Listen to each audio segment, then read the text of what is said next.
Tom, who do you want to focus on first? I will start with a coach I've mentioned here many times for one job specifically.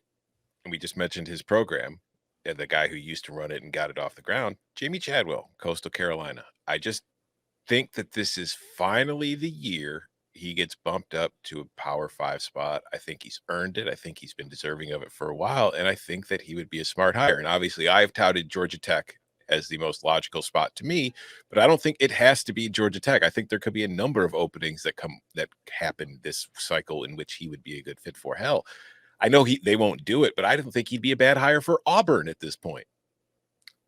I think he would kill it at Auburn. I just think that Auburn is going to be too pig-headed and try to go just SEC experience only, despite the fact that the two best coaches in the last 40 years in the SEC had zero SEC coaching experience before coming to the SEC, being Nick Saban and Urban Meyer.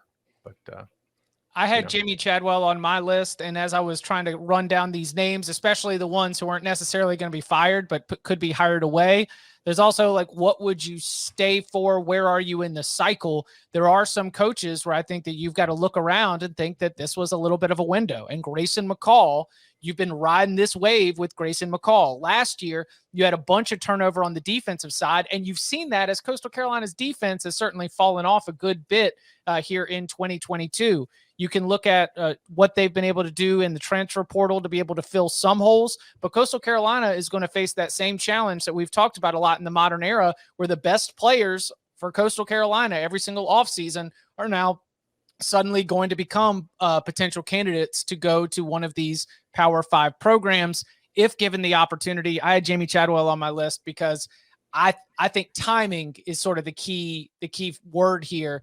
This is a time when he can probably cash in and be able to go make a jump. You'd be crazy to think that McCall is not an important part of this run, and Chip's right on that. But I will say other programs in the recruiting industry, they respect Coastal's evaluation process and a Coastal offer. I guarantee you schools are bird dogging their offers. And I guarantee you even further that you're going to see schools come after several prospects on that Coastal roster, right? There's a receiver who has some real juice. Their nose guard's a total stud. Like some guys that have eligibility remaining, but are probably going to get that NIL bag, like tampering or whatever you want to call it. Like just as other schools will come after Chadwell, schools will be coming after Coastal's players. They've done a hell of a job scouting that team. And like that defense is certainly dropped off. It hasn't dropped off as bad as I thought it would. Like they've done a pretty good job replenishing it they've just made it like it's not terrible. And it seems to be improving during the season. I'm impressed with what they're doing. I had Chadwell to Georgia Tech. I know we talked in here. I hope it happens. I think it'd be a great hire for Georgia Tech.